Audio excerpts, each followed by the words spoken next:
தமிழக அரசியலில் அதிமுகவின் 6 எம்எல்ஏக்கள் திடீரென தங்களது பதவியை ராஜினாமா செய்த விவகாரம் பெரும் புயலை கிளப்பி உள்ள நிலையில் சபாநாயகரின் அடுத்த கட்ட நடவடிக்கை உற்று நோக்கப்படுகிறது. வரும் ஜூலை 30ஆம் தேதி சபாநாயகர் எடுக்க உள்ள முக்கிய முடிவு அதிமுகவின் எதிர்காலத்தை தீர்மானிக்கும் திருப்பமாக அமையும் என எதிர்பார்க்கப்படுகிறது. சட்டமன்ற தேர்தல் ரிசல்ட்டுக்கு பிறகு அதிமுகவில் வெடித்த உட்கட்சி பூசல்கள் இப்பொழுது வரை தீவிரமடைந்து வருவதாகவே தெரிகிறது. தொடர்ந்து 2 தேர்தல்களில் அடைந்த தோல்விகள் கட்சி தலைமை மீதான மூத்த நிர்வாகிகள் மற்றும் சட்டமன்ற உறுப்பினர்களின் அதிருப்தியை அதிகரிக்க செய்துவிட்டன. இறுதியில் அதிமுகவை சேர்ந்த 6 சட்டமன்ற உறுப்பினர்கள் தங்கள் பதவிகளை ராஜினாமா செய்துவிட்டு தமிழக வெற்றிக் கழகத்தில் இணைந்து அதிர்ச்சியை ஏற்படுத்தினார்கள். பதவியை ராஜினாமா செய்துவிட்டு மாற்றுக் கட்சியில் இணைந்த அந்த 6 உறுப்பினர்களையும் கட்சி தாவல் தடை சட்டத்தின் கீழ் உடனடியாக தகுதி நீக்கம் செய்ய வேண்டும் என்பதில் அதிமுக தலைமை மிக உறுதியாக உள்ளது. இது தொடர்பாக அதிமுக பொதுச் செயலாளர் எடப்பாடி பழனிசாமி சார்பில் பேரவைத் தலைவரிடம் தொடர்ச்சியாக புகார்கள் அளிக்கப்பட்டன. சென்னை தலைமை செயலகத்தில் பேரவைத் தலைவர் ஜேசிடி பிரபாகரனை சந்தித்த அதிமுக கொறடா அக்ரி கிருஷ்ணமூர்த்தி குதிரை பேரத்தில் ஈடுபட்டு பதவி விலகிய உறுப்பினர்கள் மீது விரைந்து நடவடிக்கை எடுக்க வேண்டுமென வலியுறுத்தினார். ஏற்கனவே அளிக்கப்பட்ட 3 புகார் மனுக்களின் அடிப்படையில் 3ஆம் கட்ட விசாரணைகள் நிறைவடைந்துள்ள நிலையில் இப்பொழுது 4ஆம் கட்ட விசாரணைக்கு பேரவைத் தலைவர் உத்தரவிட்டுள்ளார்.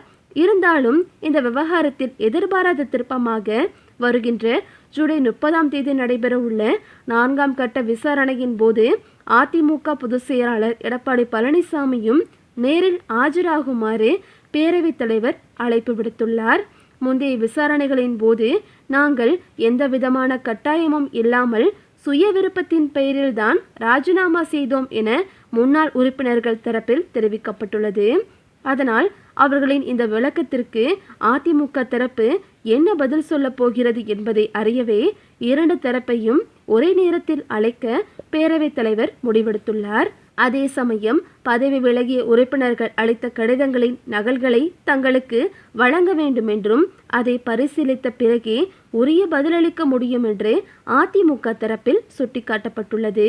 ஜூலை 30ஆம் தேதியன்று தொடர்ச்சியாக மாவட்ட செயலாளர்கள் கூட்டங்கள் திட்டமிட்டுள்ளதால் இந்த 4ஆம் கட்ட விசாரணையில் எடப்பாடி பழனிசாமி நேரில் பங்கேற்பாரா அல்லது அவருக்கு பதிலளிக்க கட்சியின் சட்ட ஆலோசகர் ஆஜராவார்களா என்ற கேள்வி எழுந்துள்ளன.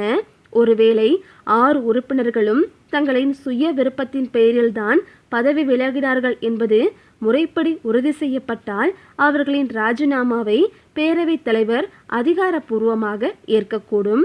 அதிமுக உறுப்பினர்களின் ராஜினாமா மற்றும் தகுதி நீக்கம் தொடர்பான சட்ட போராட்டங்கள் முடிவுக்கு வராததன் காரணமாகவே காலியான தொகுதிகளுக்கான இடைத்தேர்தல் அறிவிப்பும் நிறுத்தி வைக்கப்பட்டுள்ளது.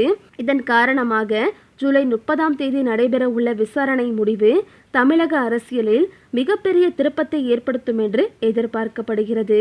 அப்படி விசாரணையின் போது தாவேகாவிற்கு ஆதரவாக இந்த முடிவு வந்தால் தற்போது அதிமுகவின் பொதுச் செயலாளரான எடப்பாடி சும்மா இருக்க மாட்டார் என்று தற்போது அரசியல் வட்டாரங்களில் பேசப்படுகிறது.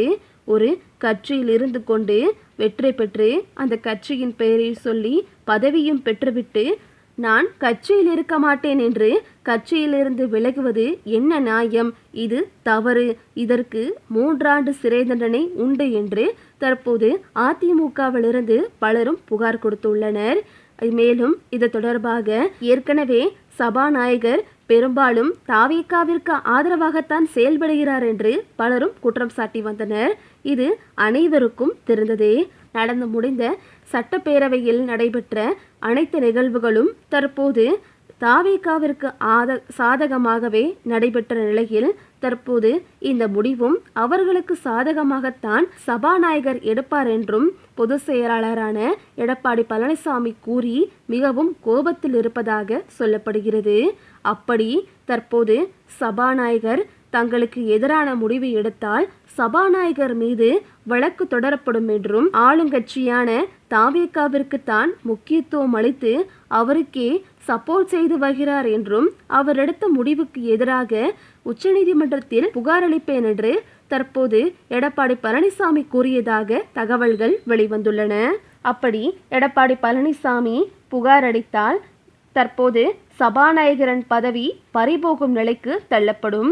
கண்டிப்பாக தற்போது சபாநாயகர் தாவேகாவிற்கு ஆதரவாக எடுக்கும் முடிவு மிகவும் தவறானது. இந்திய அரசியலமைப்பு சட்டத்தின் கீழ் தற்போது ஒரு கட்சியிலிருந்து இன்னொரு கட்சிக்கு தாவுவது என்பது மிகவும் தவறானது. அதுவும் அதன் பெயரை வைத்து தன்னுடைய பதவியெல்லாம் வைத்துக்கொண்டு என்னதான் அவர் ராஜினாமா செய்தாலும் அது தவறு. கண்டிப்பாக அவரை பதவியிலிருந்து நீக்கி 3 ஆண்டு காலம் அரசியலிலிருந்து விலக வைப்பதுதான் ஒரு சரியான முடிவு. இதை அறியாமல் தற்போது சபாநாயகர் அதிமுகவிற்கு எதிராக தீர்ப்பளித்தால் கண்டிப்பாக சபாநாயகரின் பதவி பறிக்கப்படும் என்று அரசியல் வட்டாரங்களில் கூறி வருகின்றனர். ஏற்கனவே தற்போது தாவேகாவிலிருந்து பலரும் விலகி திமுக பக்கம் இணைந்து வருகின்றனர்.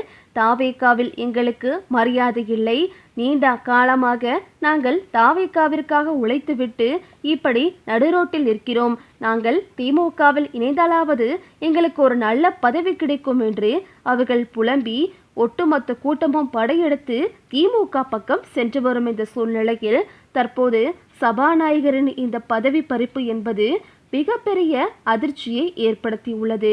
சபாநாயகரின் பதவி பறிக்கப்பட்டால் அடுத்த சபாநாயகர் யார் என்ற கேள்வி தற்போது அரசியல் வட்டாரத்தில் எழுந்துள்ளது. கண்டிப்பாக சபாநாயகரான ஜேசிடி பிரபாகர் அதிமுகவிற்கு எதிரான தீர்ப்பைத்தான் வழங்கப் போகிறார். அது மட்டுமின்றி இதனால் அவர் தன்னுடைய பதவியும் இழக்கப் போகிறார் என்று திமுக தரப்பிலும் அதிமுக தரப்பிலும் தற்போது இது சம்பந்தமாக பேசிக் கொண்டிருப்பதாகவும் கூறப்படுகிறது. அது மட்டுமின்றி தாவேகாவினருக்கு இது மேலும் ஒரு தலைவலியை ஏற்படுத்த இருப்பதாகவும் சொல்லப்படுகிறது.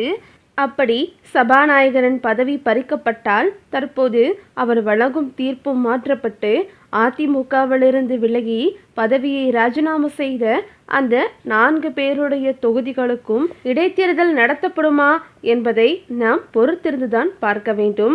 ஓகே விவோஸ், இதை பற்றி நீங்கள் என்ன நினைக்கிறீங்க அப்படின்னு சொல்லிட்டு உங்களுடைய கருத்துக்களை கமெண்ட்ல தெரிவிங்க.